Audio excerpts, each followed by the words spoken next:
Hola oyentes y lectores, esto es Medianoche en Main, capítulo 59, el podcast de Stephen King que hacemos en Martes Ataca. Mi nombre es Lucía y estoy acá con Andrés.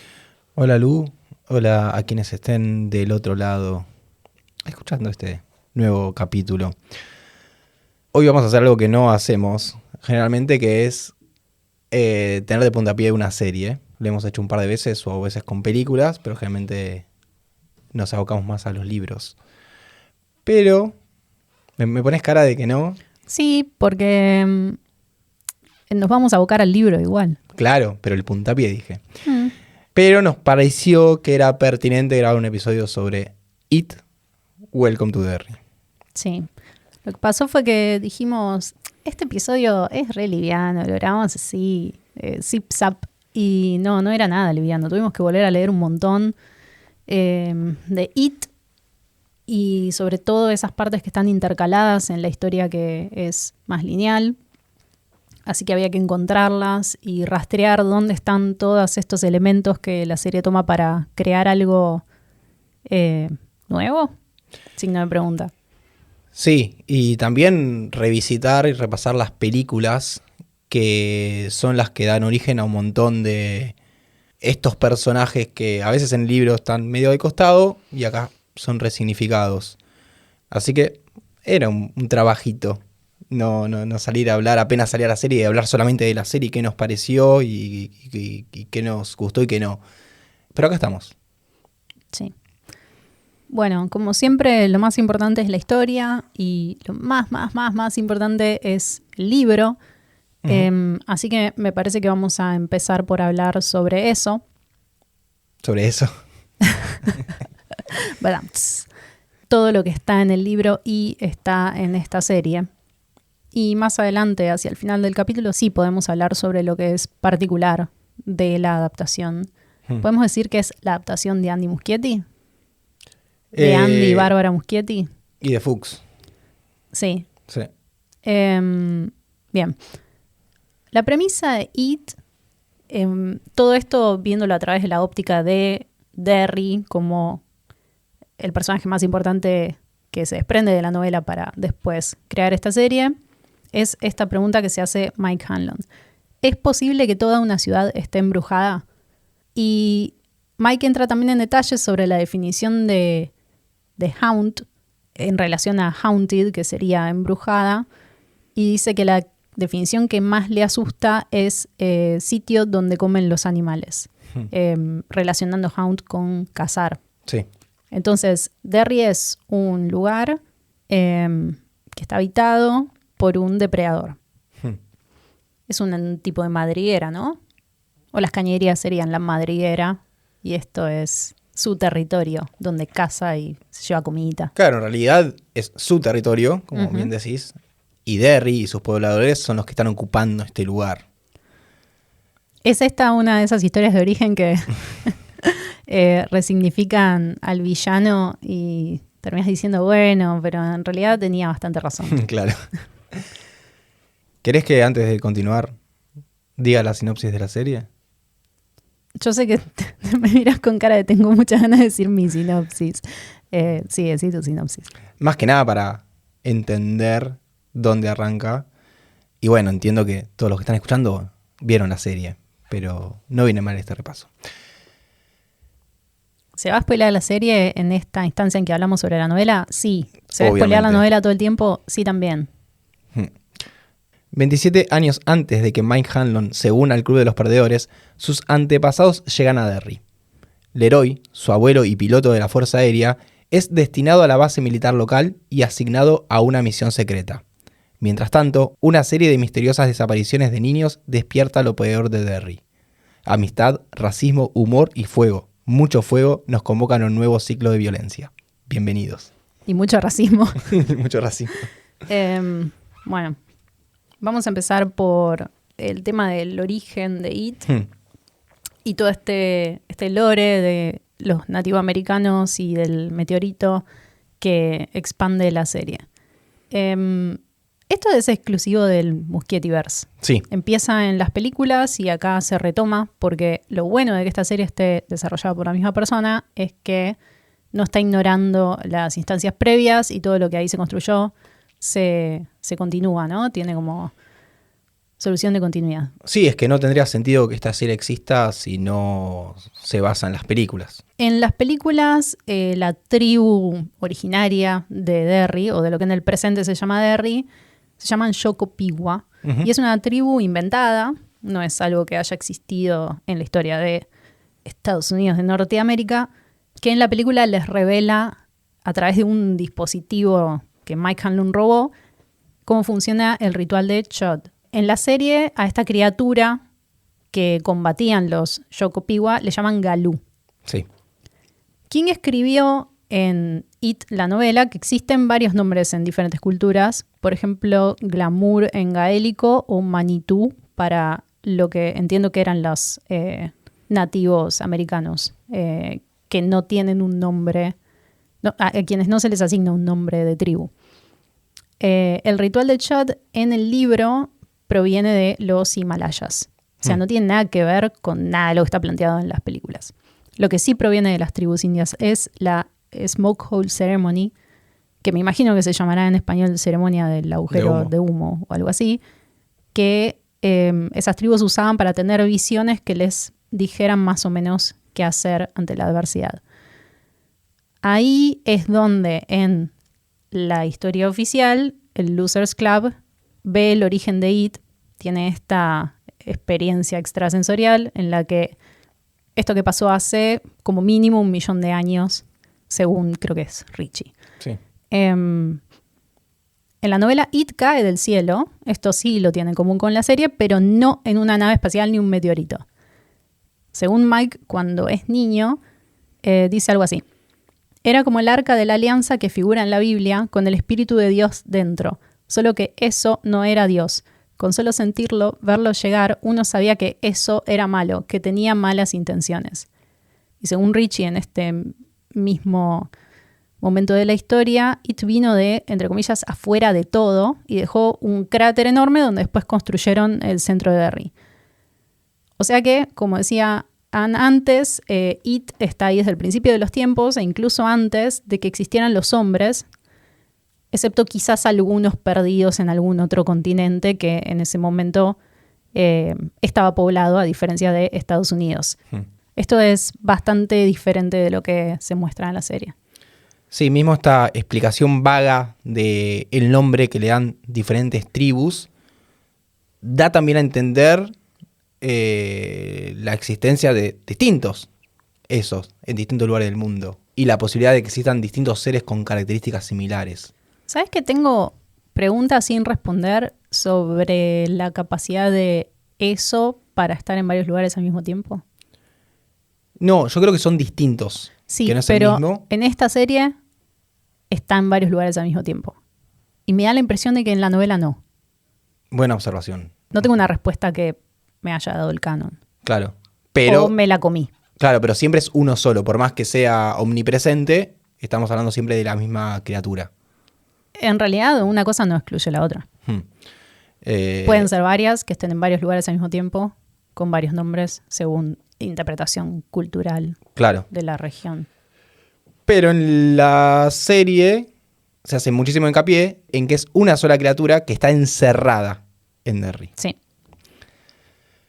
Ahora bien, esta criatura macrocósmica abstracta esencialmente es lo mismo. Uh-huh.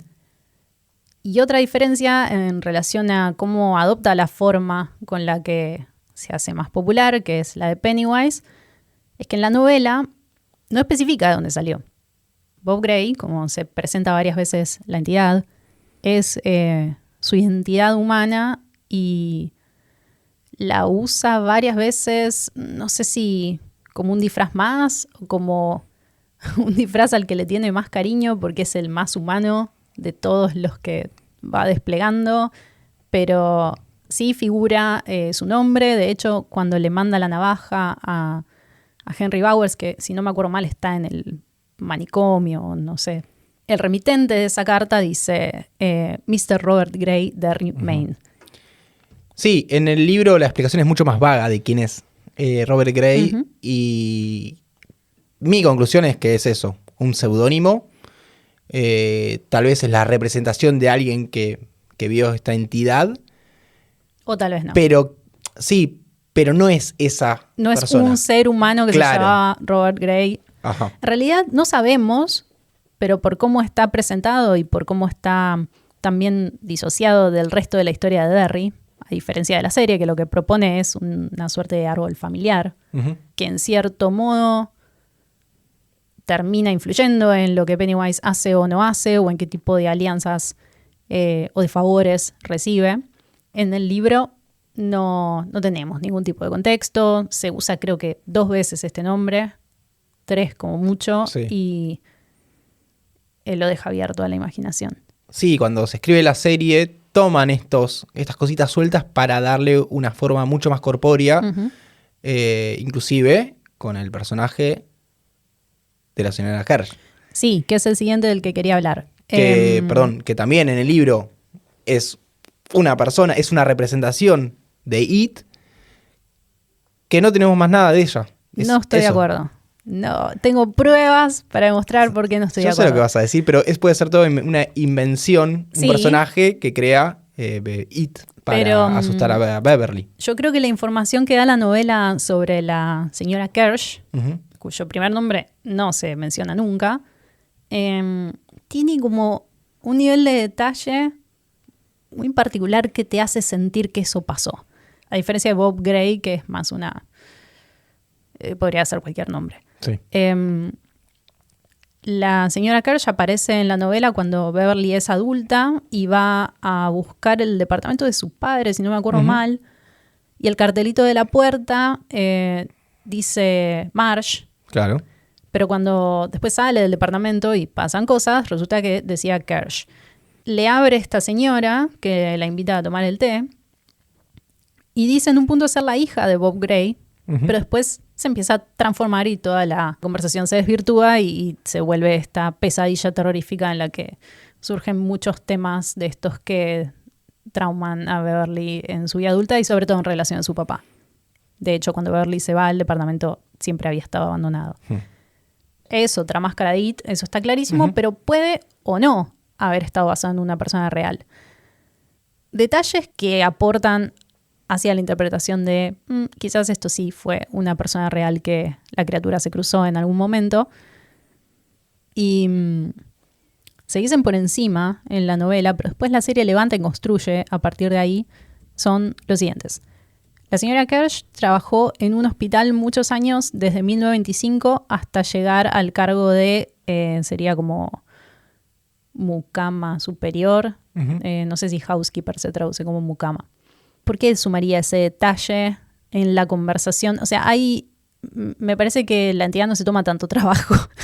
O sea, si de hecho Bob Gray no tiene ningún detalle añadido en la novela, todo esto me resulta sospechoso. Otra, la señora Kersh está o estuvo casada, porque menciona al marido.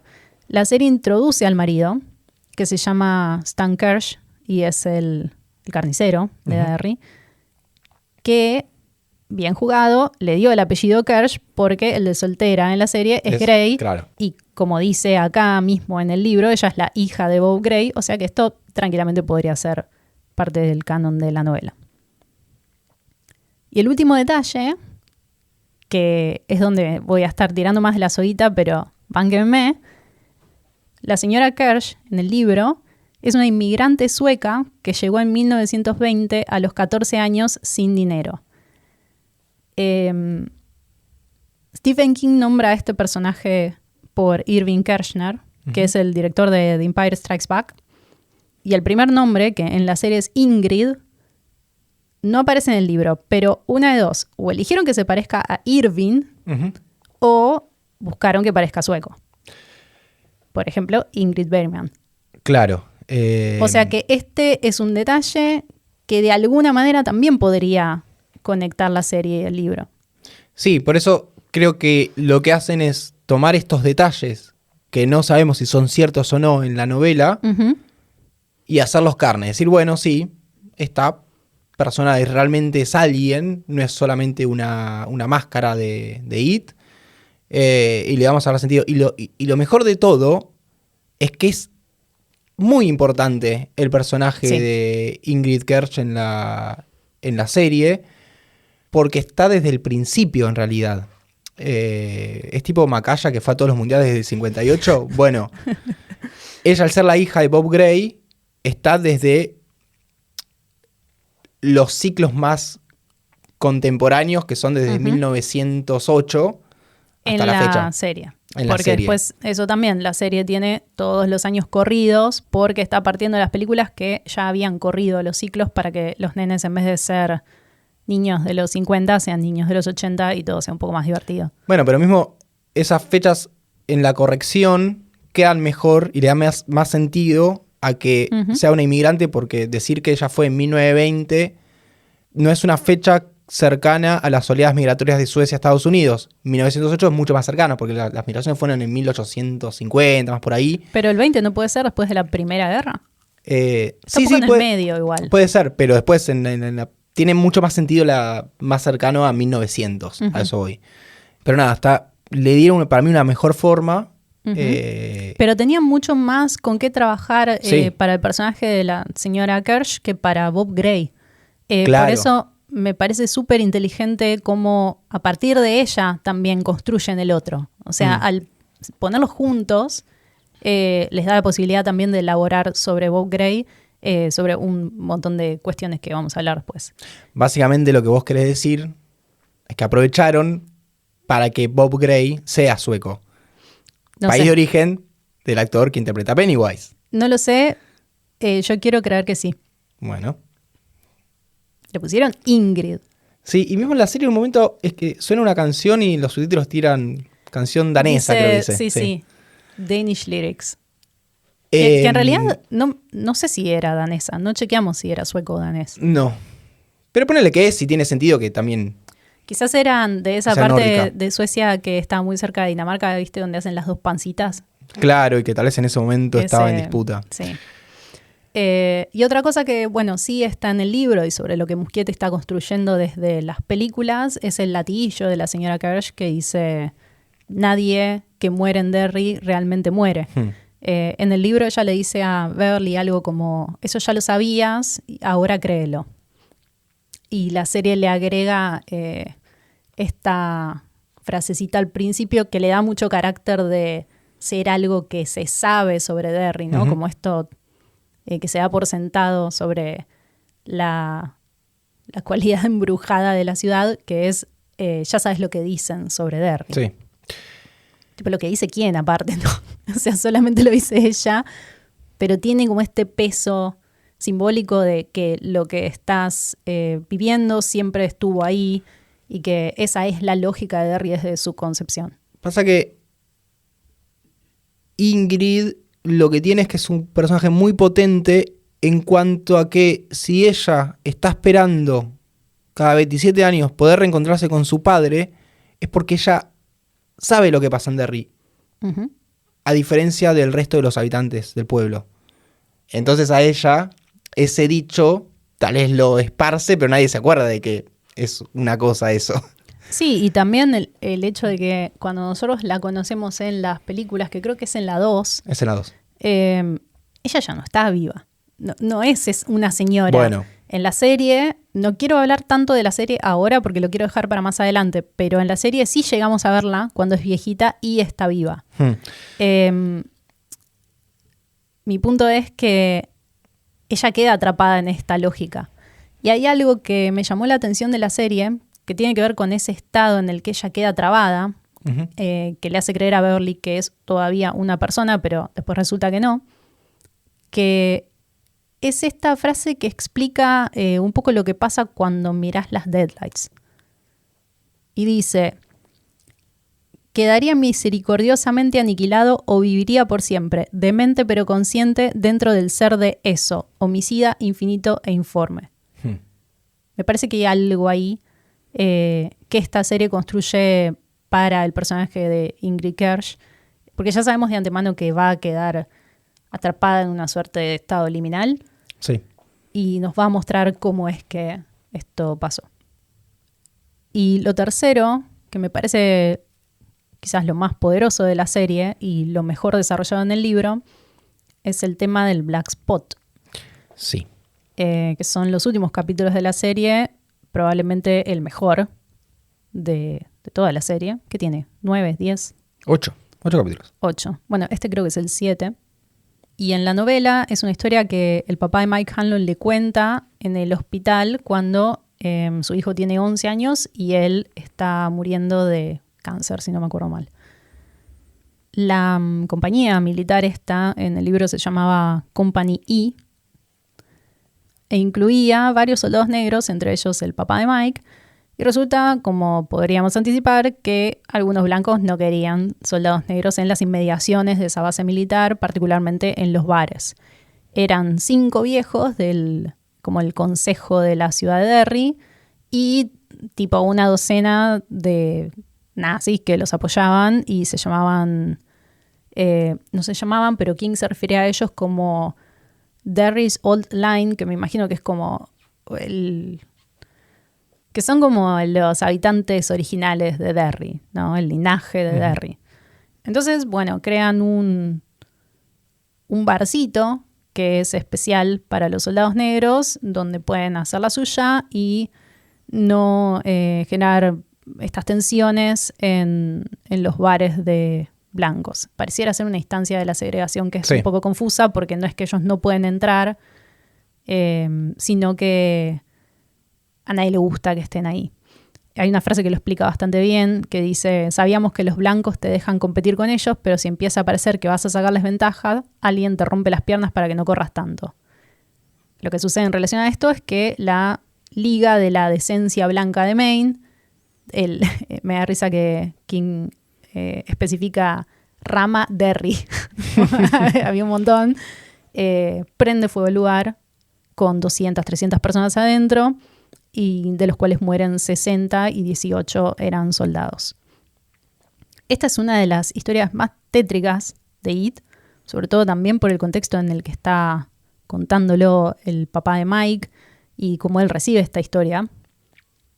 Y la adaptación en la serie te diría que es bastante fiel. Sí, también la serie tiene la oportunidad esta de agarrar todos estos sucesos terribles que se mencionan por arriba en el libro y dedicarles el tiempo y el detalle para explicar por qué pasaron esas cosas. Sí, total. Y es como efectivamente van a distribuir las historias en las 3 temporadas que tienen planeadas. Ahora, después de esto, hablamos un poco de los ciclos de It, porque supuestamente siempre hay un hecho que los inicia y uno que los cierra. El que los cierra suele ser un sacrificio tremendo. En este caso es para la novela El incendio del Black Spot. La serie le da un girito y tiene una coda, este ciclo. Pero después hay otros también. De hecho, hay un montón en la novela. Quise hacer un tipo de línea de tiempo identificando cuál era el que abría y cerraba cada ciclo, y fue imposible porque hay algunos que están muy claros, pero otros no tanto, y me parece que van a agarrar los que están más definidos y contarnos esas historias, pero además mezclando un poco sobre lo que pasa en otros ciclos. Después expando sobre esto porque tengo que leer las notas.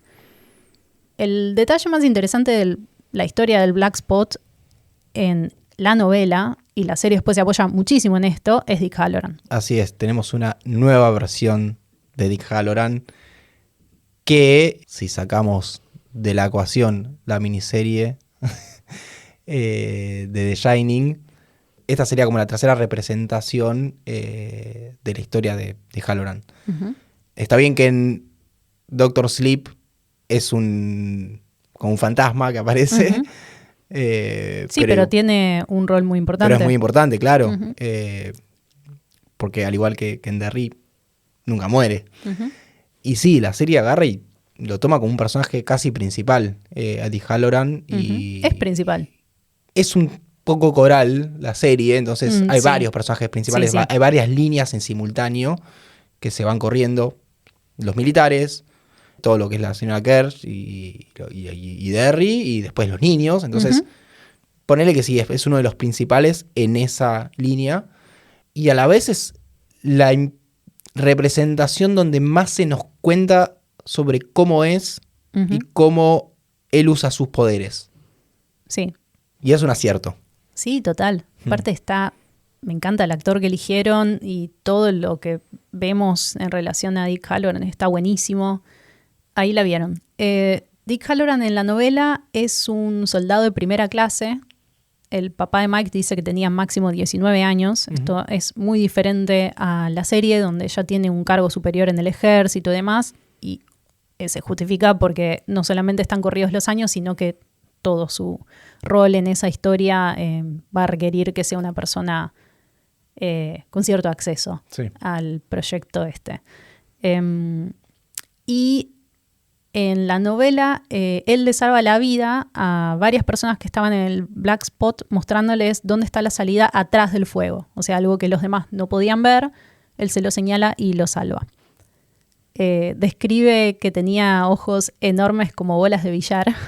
Me pareció simpático porque el que castearon para la serie un poco también, bueno, es un rasgo muy notorio, pero que también mantenía la compostura mucho más que los demás. Y esto también en la serie está muy presente. Es una persona que ha visto demasiado. Está todo el tiempo viendo demasiado. Sí. Otro detalle que la serie levanta, aunque quizás bastante obvio, es que en Derry una manera de mostrar que no querían gente de color en sus barrios era tirarles rocas o latas. Y acá se menciona a Butch Bowers, que era el papá de Henry. Sí. La serie no muestra a Butch Bowers, pero sí muestra al papá, o sea, al abuelo de Henry. Claro, acá vemos muchos abuelos de los personajes de lo que sería la primera película. Sí. Y por último, este detalle me gustó mucho, la historia, ¿cómo se llamaba el papá de Mike? Will, claro, es el nene de esta serie. En la historia, Will menciona a un mega mejor amigo que se llamaba Dewey Conroy y era como su hermano, pero que era blanco. Y dice que por él hubiera muerto y que seguramente hubiera muerto por él. Y esto es lo que pasa en la serie con el personaje del capitán Paulie Russo, que tiene otro nombre, pero es el mejor amigo de Leroy y termina, spoiler alert, sí, termina muerto. Termina muriendo por él. O en realidad termina muriendo por Will. En realidad le salva la vida a Will y sí. Me pareció muy lindo que levanten eso, porque si bien no tiene gran peso en la historia del Black Spot, es algo del personaje, o de la vida interna del personaje, que me parece está muy bien adaptado. Es con esas pequeñas cosas que va construyendo algo sólido y después funciona. Claro. A lo que voy es que no me parece un trabajo vagoneta. No, en absoluto. De hecho, hay nombres de personajes que están en el libro y que la serie los trae, no representando a la misma persona exactamente, pero manteniendo la idea de cuál es el rol de esa persona en la serie. Y a la vez tampoco es que integra toda esta información como una curiosidad o un easter egg. Lo usa para construir los personajes, para construir las historias, para empujar la narrativa. Porque si esto solo fuera poner estos nombres ahí tirados o estas como cositas de fondo, sería todo decorado. Pero lo que hacen en esta serie, supongo que los guionistas o no sé si los creadores, es armar como algo muy compacto usando todas estas pequeñas piecitas. Y eso hace que te importen los personajes, independientemente de que te acuerdes o no. Porque cuando volví a leer los interludios de la novela, no me acordaba nada de todo esto. Mirá si me acordaba que mencionaron un amigo del papá de Mike que era blanco. Sí, la serie también se encarga de mostrarte más claro cuáles son los personajes que tienen relación con los de la novela, o bueno, la primera película, la segunda. Y otros van más de costado. Entonces, como decías vos, el Bowers, que es el jefe de policía. Bueno, tiene sentido. Claro, toda esa familia eran policías. Hay uno que era Uris, de apellido, que en realidad era como el tío de Stanley Uris. Y después, bueno, la mamá de Richie. Sí, y hace algo con esos personajes que es sugerir que los que siempre están del lado del bien preservan Derry, están como en tienen esa responsabilidad de quedarse, de luchar, de proteger, y después están los que siempre son un poco maleables ante el mal. Colaboracionistas. Mejor dicho, sí. Entonces, hay algo de esto que está muy presente en la novela, también está en las películas, que es hacer ojos ciegos a las cosas terribles que están pasando en Derry y como en general los adultos en la novela caen en esta dinámica. O sea, pasan cosas tremendas y los niños la sufren, pero los adultos siguen como si nada. En la serie, particularmente en la familia de Mike Hanlon, esto se pone muy en relieve porque él es el que se va a quedar a cuidar, ¿no? Y después a convocar a los que se fueron para enfrentar a It una última vez. Sí. Y le da mucho más sentido a la locura del personaje de Mike Hanlon, sobre todo en la segunda película, donde en un punto es tipo sí, que está todo volviendo loco. Uh-huh. Pero porque claro, es todo un linaje familiar que atravesó un montón de ciclos uh-huh. y tuvo cierto rol en cada uno de ellos. ¿No te pasó que viéndolo a Will decís como, sabes que va a morir prendido fuego? Porque también Will no muere prendido fuego. Claro. En las películas, el miedo de Mike Hanlon es el momento en que sus padres perdón, mueren. pensé que estabas hablando del Black Spot. Sí, tenés. No. Pero claro. si en el libro se muere de cáncer. Pero en las películas es donde se cambia toda esa historia. En las películas, Claro. perdón. Bueno, porque estamos hablando de... si agarrás el personaje de Will Hanlon. es el personaje que claro. efectivamente muere, y Leroy sí es el que claro. Sobrevive, y lo vemos, que es el abuelo que cuida a Mike. Cierto, que eso estaba en las películas, uh-huh. Y cuando la vimos habremos dicho, es por el Black Spot. Sí.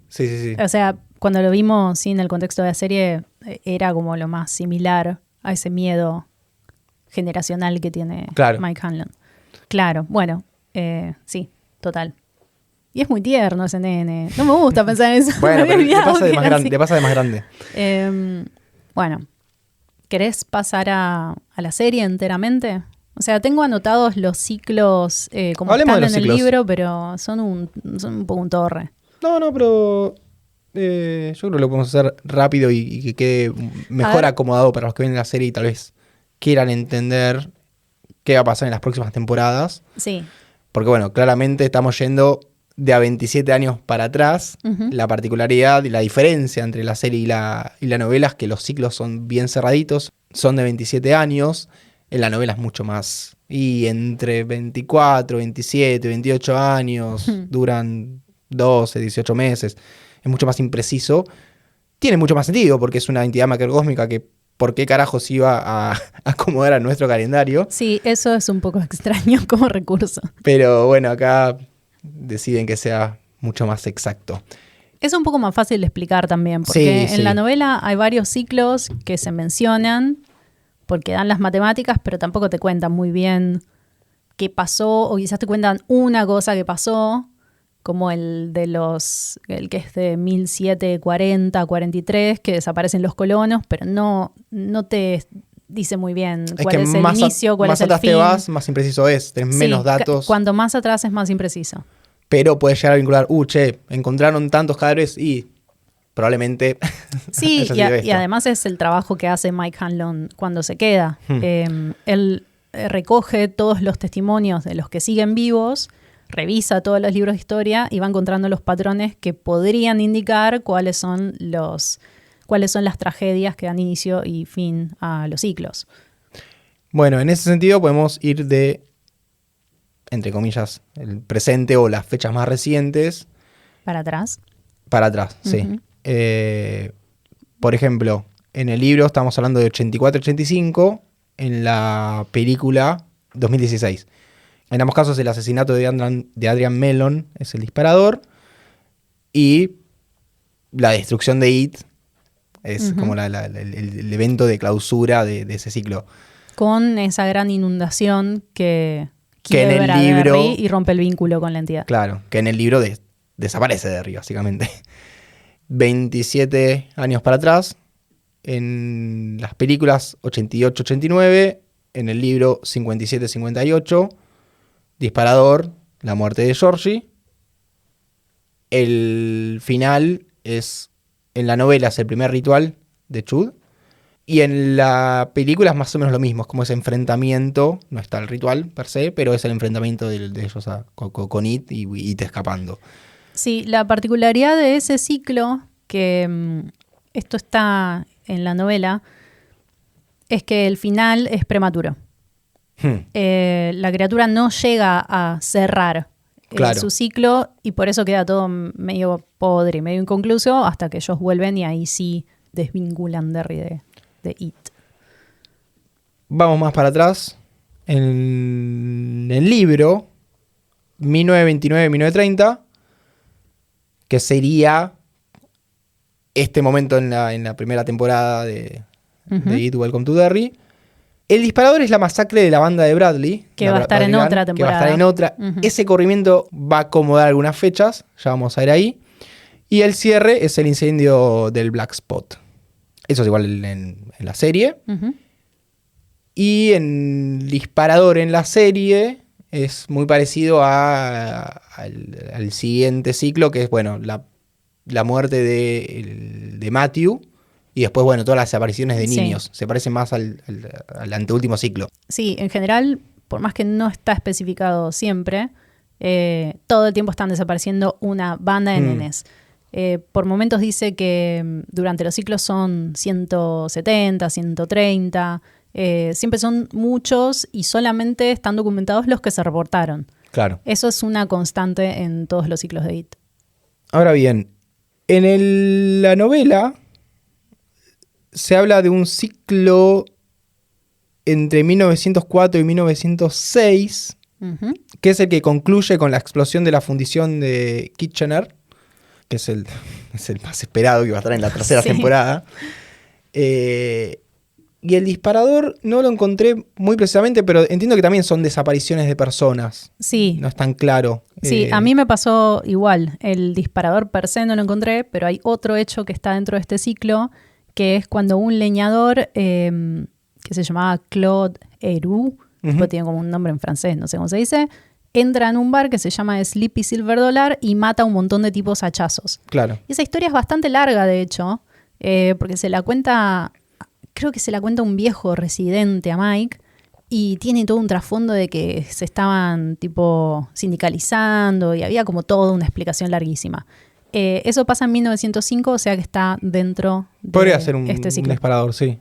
En la serie entendemos que el principio del ciclo va a ser, esto en la tercera temporada, el surgimiento de Bob Gray.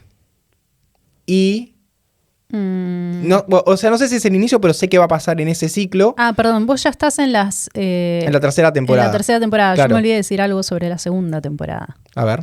Y es que la infancia de Rose y del general Francis Shaw, que son personajes de la serie, entraría en la temporada 2, pero nosotros ya la vimos en la 1. En la 3.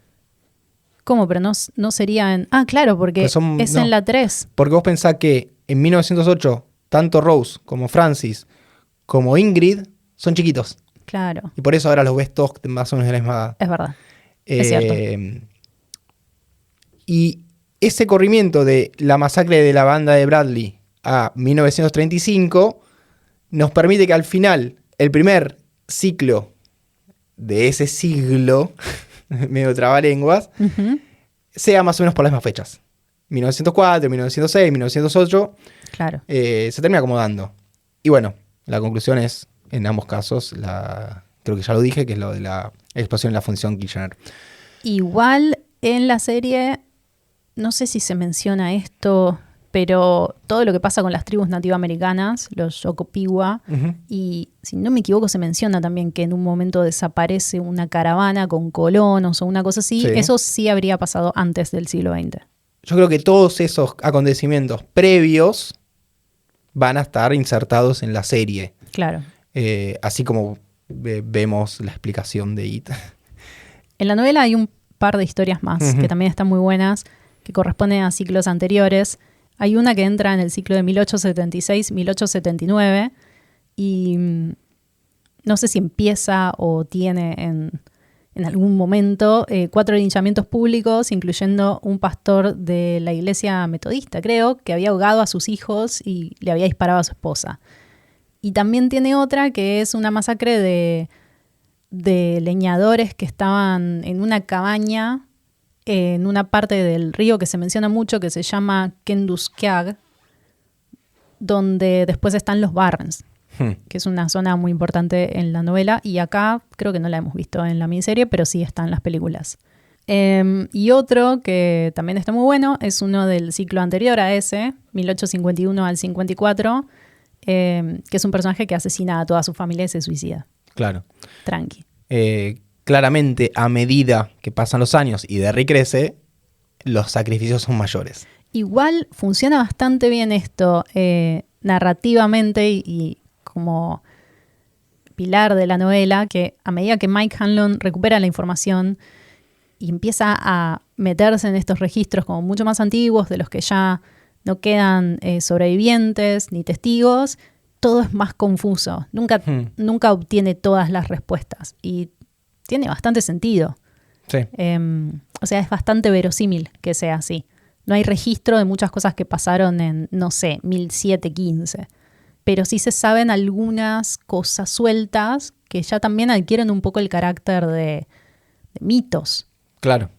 De estas comunidades que desaparecieron o bueno, mismo estas historias de asesinos que quedan en la memoria colectiva de Derry.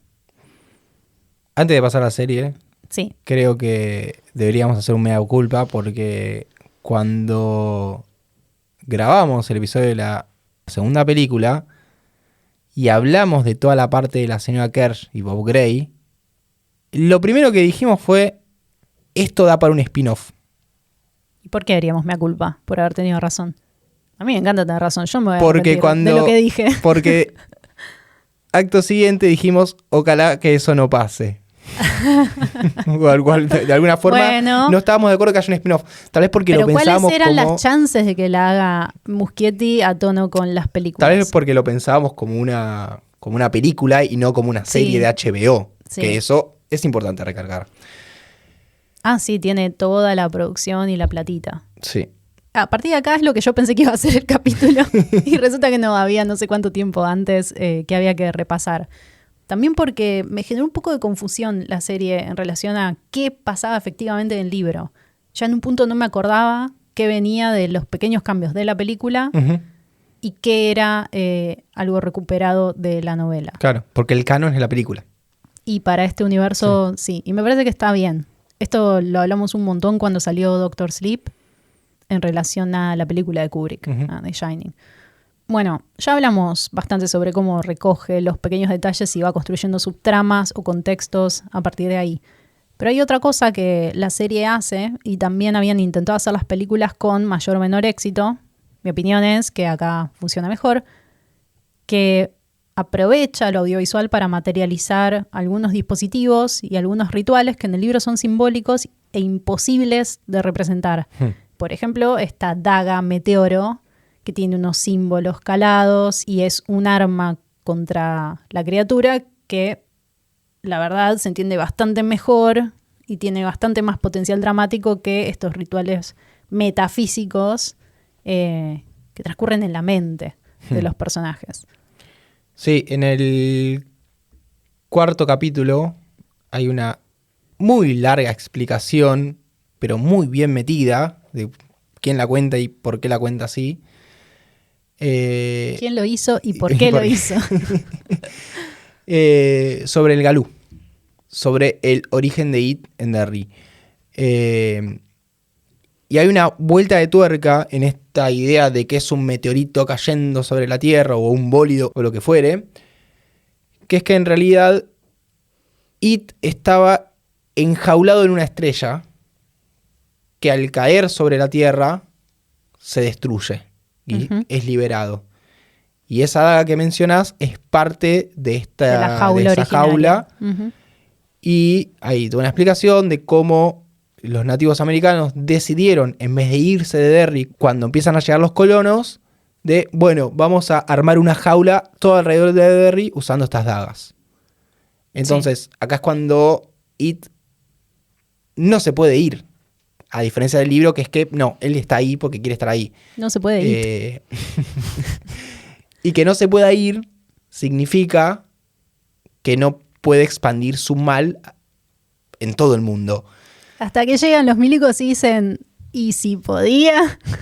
Y los milicos, la idea de los militares es recuperar estas dagas, o más bien encontrarlas para poder removerlas y poder controlar a It o delimitar las áreas de ataque de It de una forma medio imposible en realidad, para atacar a los rusos. Porque entra toda convertirlo en un arma. Convertirlo en un arma. Es un lindo cierre, una linda resignificación o expansión de una explicación más concreta de qué es It, por más que se tomen licencias. A mí me jode cero. Sí, no. Porque no te deja tampoco dormir. está tan explicado en el libro, no es que le cambiaron... No. Nada, puede funcionar también. Cuando listo. lees de nuevo la novela con el ojo más puesto en la historia y en todo lo que es seguro, ¿no? Seguro que sucedió. La verdad que es todo bastante, está contado por unos viejos que Mike se encontró y hay mucho que es dudoso. Es un poco como me fue revelado en una visión. Sí. Y eso siempre tiene algunos huecos. No estoy diciendo que tenga errores, sino que la manera de contarlo no es tan rígida. Claro. Pero bueno, se sigue manteniendo la noción de que es una criatura macrocósmica, es un devorador de mundos. Hay una tortuga en algún lugar, sí. Está todo el tiempo insinuándose que la tortuga también es parte de esta configuración de poder. Me da mucha risa el nene que está disfrazado de tortuga y siempre está tratando de comer o tomar algo y no puede. Y bueno, cuando entierran... cuando desentierran en un flashback, me parece, o no sé si es cuando el ejército desentierra una de estas barrotes de la jaula, dagas. Está dentro de 2 caparazones de tortuga. Claro, porque las dagas son enterradas adentro de caparazones. Y se conectan usando la tierra como conductor, y eso genera como un polígono que rodea a Derry. Es algo... No me mires con cara de la Torre Oscura. Es que... Esa es tu cara de la Torre Oscura. Es un poco los Beans de la Torre Oscura con otra forma. Como que en uno encierra y en el otro atrae. Esta parte del análisis se paga. Cafecito.com/medianoche en main. Bueno, y en cuanto a los personajes, en especial los nenes, porque si hay algo que es importante en las adaptaciones es el Losers Club, que no siempre es el mismo. Qué bien que está hecho el principio de la serie, donde espectacular. Nos plantea un cierto grupo de niños, les empezás a tomar cariño y después te das cuenta que ese no es el club de perdedores de esta serie, porque buenísimo. Van a morir. Es buenísimo. Funciona espectacular y es una sorpresa también. Sí. Porque es la primera vez que se usa este recurso. Me gusta que haya 3 nenas en el Losers Club, que sí. El segundo Losers Club que nos presentan. Pero pienso que para la novela quizás hubiera sido demasiado woke. Pensá que hay una sola chica en un grupo de 7 y no tiene el destino más feliz en la dinámica de ese grupo. Esto ya lo hablamos en el capítulo sobre la novela y no lo vamos a volver a hablar. Y de estas nenas en la serie, yo siento que Lily Bainbridge es la más kinguesca, porque tiene ese trauma con el padre muerto que lo despedazó con una máquina de envasar pepinos y supuestamente quedaron pedazos del padre en latas de pepinos que después estaban distribuidas, claro. Y sí, ella siempre está pasándola muy mal y a punto de volverse loca. Y tiene también este miedo constante a que la internen otra vez en el asilo donde trabajaba la señora Kersh. Trabaja, porque ella la conoce de ahí. Hay como una cosa muy de... O vas a la cárcel o vas al manicomio. Muy rápido. Ir al manicomio es como la salida rápida. Y es el miedo que le infunden a ella todo el tiempo para que diga, entre comillas, la verdad de lo que pasó en ese cine donde mueren y desaparecen en realidad estos chicos. Todos los nenes son adorables. Sí. Decí lo que me dijiste la otra vuelta, que te gustaba más que se insulten todo el tiempo. Sí, repasando las películas, me di cuenta que era mucho más violenta, verbalmente hablando, la relación entre ellos. Los chistes eran más fuertes. No sé si tiene que ver con algo con época o qué, pero en la película era una atrás de... Bueno, Richie ni hablar, y el otro... Y Eddie es lo Y peor. Eddie es tipo insoportable, Sí. y casi rozando lo asqueroso de lo mal que trataba a los demás. Y acá son todos muy bonitos. Sí, son muy tiernos. Son muy, y muy, muy. son re cariñosos también entre sí, se abrazan todo el tiempo y se dicen cosas lindas. Es como una dinámica completamente diferente. Y hay un personaje que me imagino será el personaje favorito de la mayoría de la gente que vio esta serie, que es el niñito cubano, Ricardo Santos. Sí. Ese personaje, si lo hubiera agarrado King, le hacía lo mismo. Tuvimos una breve charla con respecto a qué personajes son más kingescos. Y lo que nos pasa con este nito cubano es que sentimos que no lo podría haber escrito King en un principio, pero que su desarrollo y final sí es muy kingesco, como el rol dentro de la historia. Es súper tierno ese nene, es muy personaje. Es un amor ese nene. Sí, está muy Y es muy bien. carismático además. Sí, está muy bien en todo lo que hace.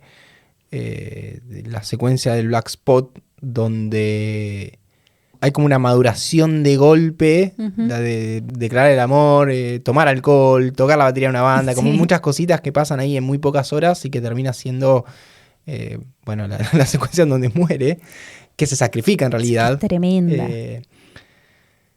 Es tremenda. Se sacrifica por Marge, que después será la mamá de Richie. Y claro. Se llama Richie porque este nene se llamaba Ricardo. Y cuando creemos que, cuando ya lo damos por perdido, resurge y aparece en en el último enfrentamiento contra It. Es tremendo. ¡Tremendo! Estamos yendo para cualquier lado, Sí, pero pasa eso que da más ganas de tirar de la soga de cada personaje y su participación que recorrer linealmente la historia, porque bueno, es lo que van a ver en pantalla, o lo que ya vieron en pantalla. Me gusta mucho también de este personaje toda la relación con Marge. ¿Cuál es el apellido de Marge en esta serie que todavía no es Tossier? Marge Truman. Y cómo ella tiene ese accidente, en realidad es una de las visiones que le provoca a It, porque el trauma de esta nena es que tiene anteojos y le hace ver los ojos muy grandes y bueno, tiene todas estas características que la vinculan con Richie constantemente. Y el sentido del humor. Y la obsesión de querer pertenecer a un grupo, a las divinas de la escuela. Eso. Y bueno, pasan cosas y ella le queda una cicatriz en el ojo y se pone un parche. Y conversando con este nene Rich, hablan sobre cómo son un pirata y un caballero. Y eso es lindísimo, como ese lenguaje que tienen entre ellos y como también escribe de cierta manera el destino del nene que la defiende en el incendio de Black Spot y bueno, se nos va. Al final de la serie hay una secuencia que es en el funeral, porque no para de pegarte en las bolas, la verdad. Desde el momento que se muere este nene, nada, todos lloran, es todo un bajón. Y en esa secuencia Marge dice unas palabras que son que están literalmente en la novela, en un capítulo que se llama Eddie's Back Break, que no sé si te acordás, es cuando Eddie se rompe un brazo y le ponen yeso. Bueno, el punto es que ahí es cuando la madre le dice no veas más estos vagos de mierda. Y él se empieza a hacer preguntas sobre la amistad que tiene con el resto del Losers Club. Y en el libro funcionan estas palabras como un foreshadowing del destino de Eddie, porque una parte dice que quizás vale la pena morir por estos amigos también si eso es lo que debe ser. Entonces me gusta mucho que esté incluido en la serie y que también el personaje de Rich Santos encarne eso, que está en la novela de la mano de Eddie Kaspbrak. Sí. Hablamos un poco sobre las formas de It en esta serie? Bueno. Por empezar, la primera secuencia en el auto de Matthew con esa familia donde nace, de alguna forma, en ese ciclo donde da mucho miedo esa familia que entra como en un loop de estar cada vez más locos. Uh-huh. Sí, y metafóricamente es la amenaza de la familia nuclear, que es lo que le falta a este nene Matthew Clements. Que se está escapando del padre, ¿no? Él se quiere ir de Derry y se da cuenta que está todo mal cuando en el auto ve el cartel de llegando a Derry. Esa lógica de Pennywise, de It transformándose en eso que más te aterra o eso que es tu debilidad y a veces siendo Pennywise, está súper bien desarrollada en las películas y acá sigue sosteniendo la lógica. Sí. Hay una que es muy en tono con Stanley Uris, que es justamente el de Teddy Uris, que es la familia judía reunida en la mesa y el padre dice algo así como nosotros vivimos cosas peores. Esa es terrible. Y le cuenta eso de las lámparas hechas con piel. Con piel. Y obviamente el pibe, la primera lámpara que ve es horrible. Es una pesadilla. Y el de la nenita Ronnie, que cuando nació se murió su mamá. Claro. Ese también es tremendo. Esa secuencia es muy buena. Ese creo que es, quizás sea la mejor. Probablemente sea la mejor. Es muy larga buena. Y es espantosa. Sí. Y se ve que se ven los efectos prácticos, que eso también está bueno. O sea, en el buen sentido, no es que se note. Para que los nenes no sé si estuvo tan bueno. Pero sí. La serie usa muchos efectos prácticos y cuando no los usa se nota. Excepto cuando no los usa, y ahí está el problema porque todo es muy feo. Qué lástima esto, pero los puntos flojos de la serie son muy flojos. Para mí esto le saca mucho. El episodio 3 tiene algo... Ese es el peor capítulo. No entiendo por qué existe este capítulo. No se entiende por qué la estética es así. Si es a propósito, si se quiso hacer referencia a algo, es un homenaje. Yo lo llamo el episodio Le temes a la oscuridad, porque están ellos en el nuevo club formado, como un cementerio, tratando de invocar a los fantasmas. Me gusta el cubano rezando la Ave María para... que era lo único que sabía rezar. Y cuando efectivamente aparecen los fantasmas, es rarísimo cómo está hecho. Es muy feo. Es súper feo y además, no sé, es como... Mío Scooby-Doo también. Sí, no sé ni cómo describirlo. No tengo adjetivos para esto. Es muy feo. Y en general, las criaturas del CGI que son como una cara fea, me había quejado de esto cuando vimos las películas. A mí no me funcionan. Claro. Lo que está buenísimo siempre son estos terrores contextuales que tienen que ver con miedos muy profundos. No con que hay, tipo, no sé, una cara deforme. Sí, pero bueno, ese es se podría decir, si pasás ese capítulo, si decís como, le doy una oportunidad más, sube y sube y sube. A mí lo que me molesta de la existencia de ese capítulo es que en general la serie tiene un nivel estético muy sostenido y en particular los últimos 2 capítulos son bellísimos visualmente. Los 2 últimos son dirigidos por Muschietti. Sí, pasan cosas en términos visuales, pero en relación con lo narrativo, ¿no? No solamente que hay buenas ideas estéticas puestas ahí. Hay cosas que me sorprendieron muchísimo y nunca había visto en la mitología de It. Tiene un dominio visual del personaje. Muschietti y también Bill Skarsgård, obvio. Pero hay un diseño de producción y de vestuario y maquillaje que son pero lindísimos. Bueno, con todo lo lindísimo que permite este personaje, ¿no? Se claro. entiende que estoy diciendo partes de cuerpos flotando en sangre, pero hay decisiones como bueno, esto nos va a llevar a hablar de la hibernación fallida de It, pero ese traje que es sangre hasta la mitad de la nariz y después la cabeza blanca es espectacular. Sí, que puedan crear nuevas versiones de It. Sí. Es muy bueno.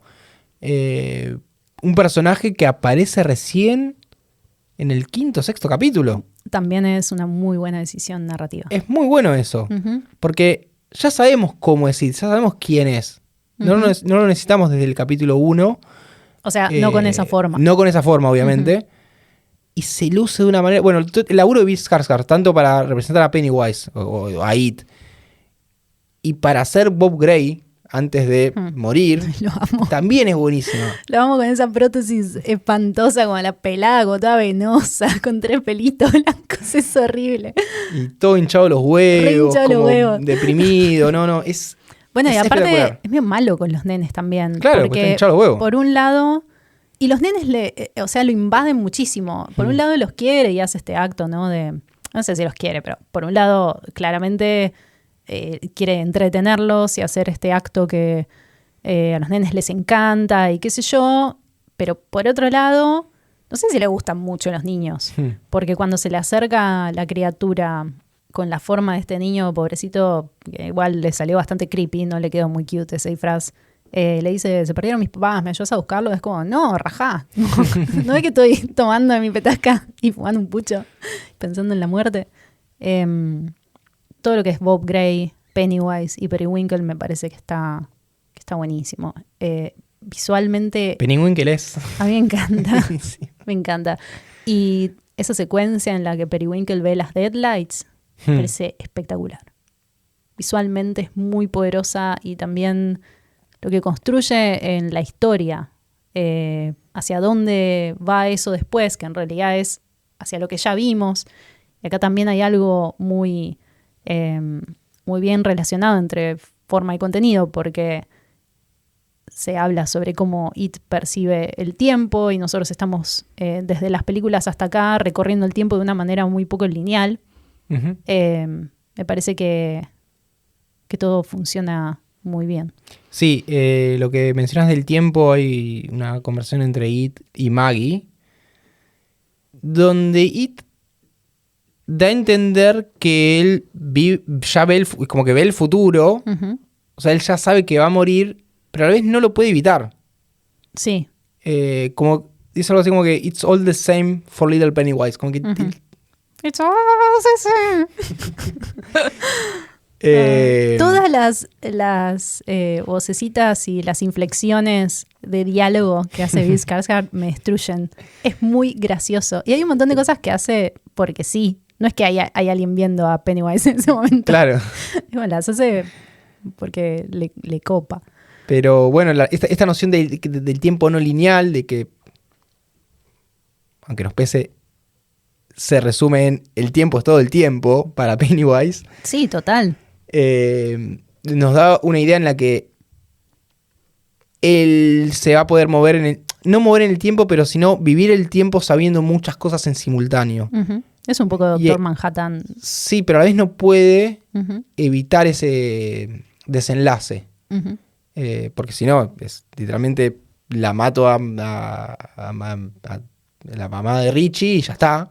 Es como que solo puede mantenerlo en tener beef contra ese niño. Contra la familia el siguiente niño. Claro.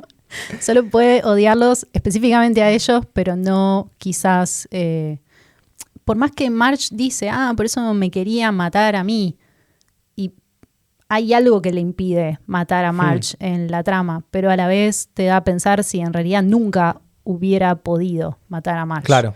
Todo esto que suena muy confuso y quizás rebuscado, de hecho tiene más sentido con lo que decías antes, con esto de que los ciclos son cada 27 años, pero It es una entidad macrocósmica, que qué carajo le importa el calendario gregoriano. No hay ningún motivo por el que tenga que ser tan rígido. Sí, y a la vez, si en cada ciclo se alimenta más, podría hibernar más tiempo. Eso te iba a decir, que quizás responde a una necesidad de alguna manera biológica de la criatura, no sabemos. Y ahora que dijiste eso de hibernar, algo que introduce la serie es, ¿qué pasa si no lo dejamos hibernar? Ya está, terminó, hizo su gran acto final, Que es el Black Spot. que es el Black Spot, con un montón de muertes, un montón de terror, y se llenó la panza, se fue a dormir. Y si lo despertamos, esto es algo que no está en la novela. Uh-huh. Hubiera sido un desvío muy pronunciado si estuviera. Y me gustó. No, bueno, pero tampoco uno tiene forma de saber si está en la novela o no, porque Sí, no están no los se narra registros, en el claro. detalle ese ciclo. Pero sí, tampoco está toda la parte militar. Si Bueno, bien existe esa base aérea, sí. Ujú. no sabemos que hay una investigación de el Estado buscando a IT. Es como una cosa muy Sí, loca. hay algo ahí también como que recoge, me parece, la conspiranoia respecto a qué hacen las fuerzas militares con este tipo de cosas abstractas, ¿no? El Área 51 y todo eso. En sí, el plan es bastante pavote. O sea, es obvio que no va a funcionar. Pero bueno, también son militares, qué sé yo, es verosímil. Claro. Bueno, pero es tentadora la idea de tener Claro, sí. de esta arma macrocósmica Ujú. en ese momento de la historia. No sé, para mí tiene sentido. Sí, sí, es una situación de ¿qué es esto? Lo puedo weaponizar. Y bueno, hay algo que también me gusta mucho, que está varias veces en el libro, siempre en la línea familiar de los Hanlon, y acá está tan bien usado y está tan bien filmado, que es el pájaro. La forma de pájaro, Sí.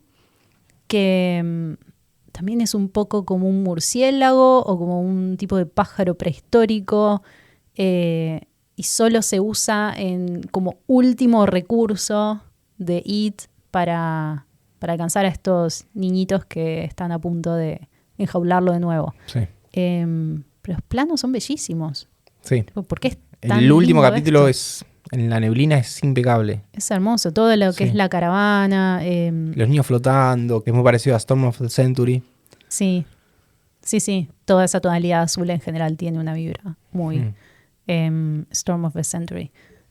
Y todas las boludeces que hace Pennywise constantemente, tipo estar tocando la trompeta, o cuando va a la escuela y se roba a los nenes y patea la cabeza del tipo del rector, y todo eso es gracioso y terrorífico porque siempre está llevado a un extremo de lo impredecible, que es cómo construyeron a la forma de Pennywise entre Muschietti y Skarsgård, y la verdad es que sigue funcionando. A mí me sigue funcionando. Sí.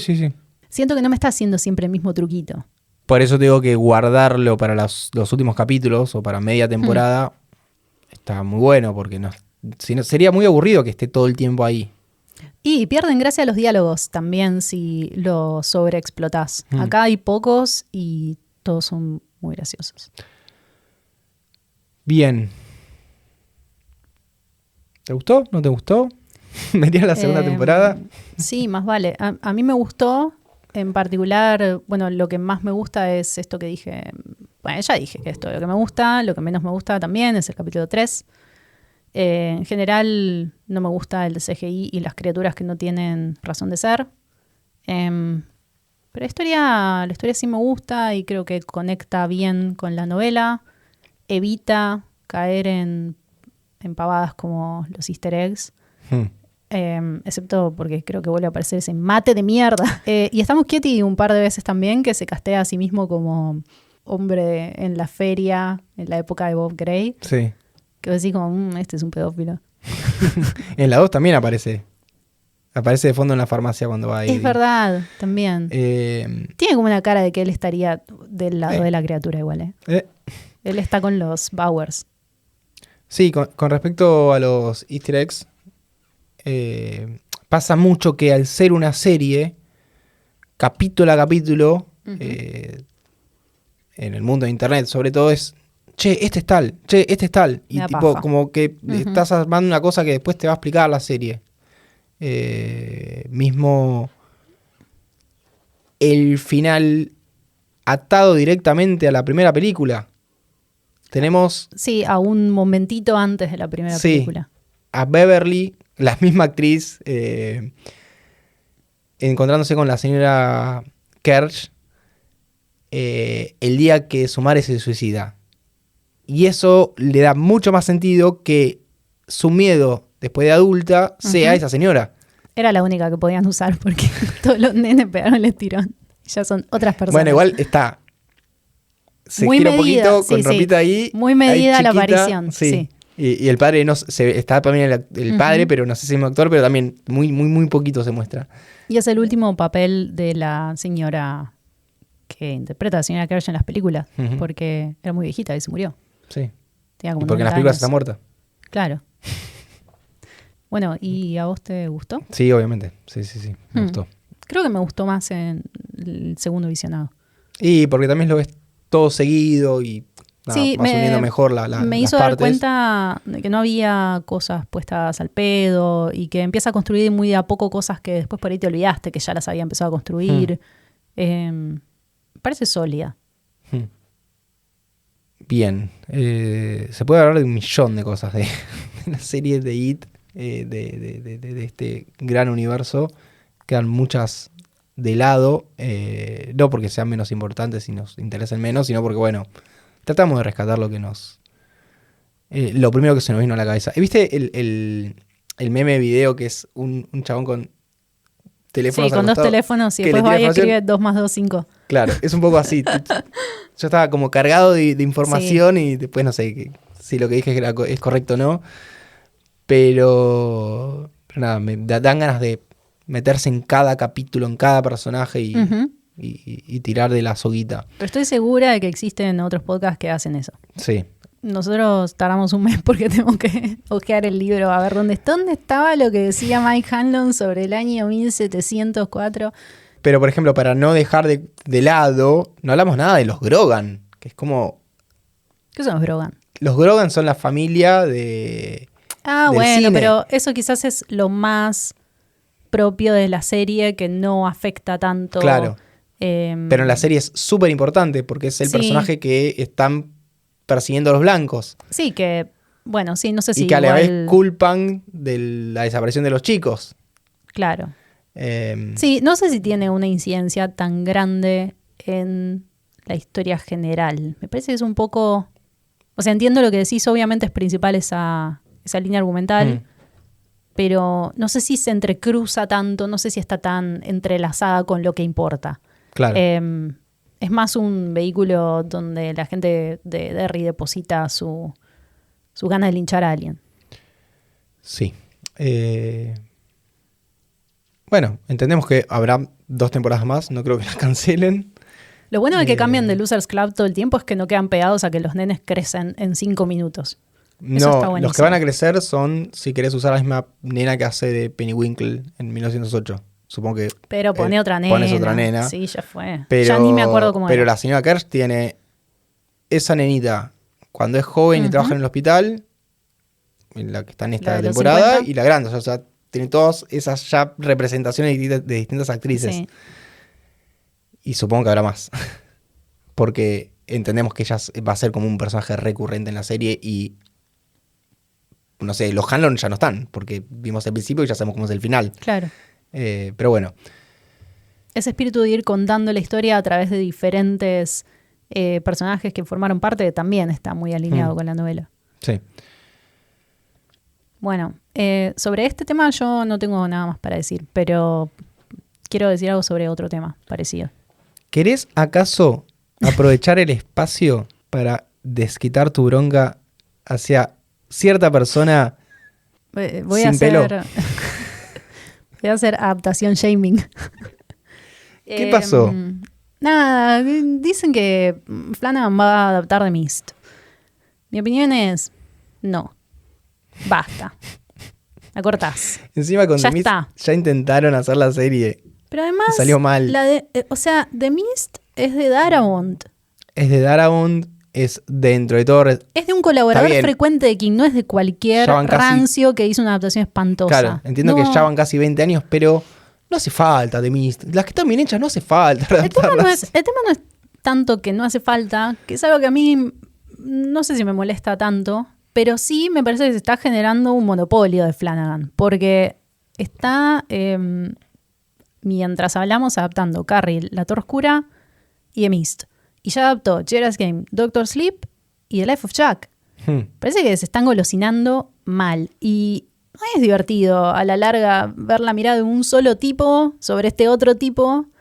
Que ¿cuántas lecturas más nos puede dar sobre la obra de King? ¿No sería más entretenido para nosotros como espectadores ver diferentes puntos de vista Sí. sobre una obra que nos atraviesa a todos. Y al menos tener algo de heterogeneidad. Claro, a mí me gusta el rol de Mike Flanagan tal vez más como un sello y que como una garantía, una bala que, bueno, che, vamos a adaptar de mí, no estoy de acuerdo, y que él sea, no sé, productor, Ujú. porque entiendo que hay ciertas decisiones creativas que él las toma muy bien. ¿Vos crees que sea el Mike Hanlon de los valores de la obra de King? Que los preserve y Ponele. se quede para cuidarlos. Porque, por ejemplo, con la serie de La Torre Oscura, confío que él esté atrás de eso. Pero en una serie sabes que va a haber distintos guionistas, distintos directores. Nada, es otra. Creo que van a ser como 5 temporadas, una cosa así. Entonces, es otro tipo de proyecto donde sí necesitas a alguien, Sí, alguien con fijo, cierto peso. un ancla. Claro. Ujú. Pero ponerse a adaptar películas que ya fueron adaptadas y encima de las que. No sé, estoy esperando el día que algún día vamos a adaptar de Shawshank Redemption y sea como, no, listo, ya está. Yo ya estoy en ese, ya está igual. Nada, me quería quejar. Está bien, te quejaste. Y yo nunca me quejo de Flanagan. Revisen todos los capítulos anteriores. Yo soy súper, súper benevolente con Flanagan y un toque lo quiero, pero ahora me parece que hizo una de más. No confíes en un pelado. Nunca confíes en un pelado. A medida que se cae, pero... Este cada vez es peor, Peor. cada vez es más malo. Nada, qué sé yo. Me embola. En fin, ¿seguiremos con esta temporada, con este volumen? ¿Con qué volumen era? Esto no es del volumen igual. Estamos en el volumen de aniversario donde, bueno, nos tomamos la licencia de... Bueno, hacer dentro de este todo capítulo. entra en la franja temporaria que habíamos... ¿No? ¿O Sí. no entra? Sí, porque es Bueno, de qué sé ahora. yo. Ya está, ya lo grabamos. Y en paralelo sigue La Torre Oscura, pero está en stand-by. Ujú. Porque el otro día me dijiste, estamos en el 95% del objetivo para grabar el 5.º libro, que ya nos dijeron todos que sea Lobo de Cala.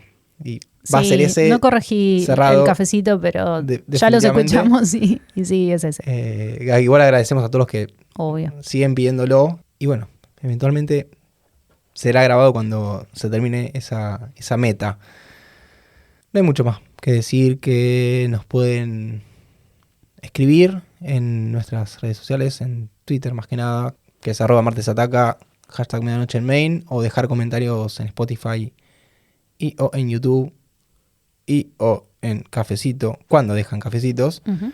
Si alguno quiere comentar, Welcome to Derry es malísima, está bárbaro, pero justifiquen por qué en relación Claro. a la novela. Porque si me dicen es una serie de mierda, No me bueno, gustó. qué sé yo, contalo en un podcast que hablen de series. Acá, factos del libro Claro. o te retiras. Me gusta porque pudimos hablar de It, Welcome to Derry, sin mencionar a esa otra serie a la que todos recurrieron para comparar. Sí, porque es una pelotudez. Esto fue Medianoche en Main, capítulo número 59, It, Welcome to Derry. Mi nombre es Andrés. Mi nombre es Lucía y les deseamos buenas medianoches. Chau, chau. Adiós.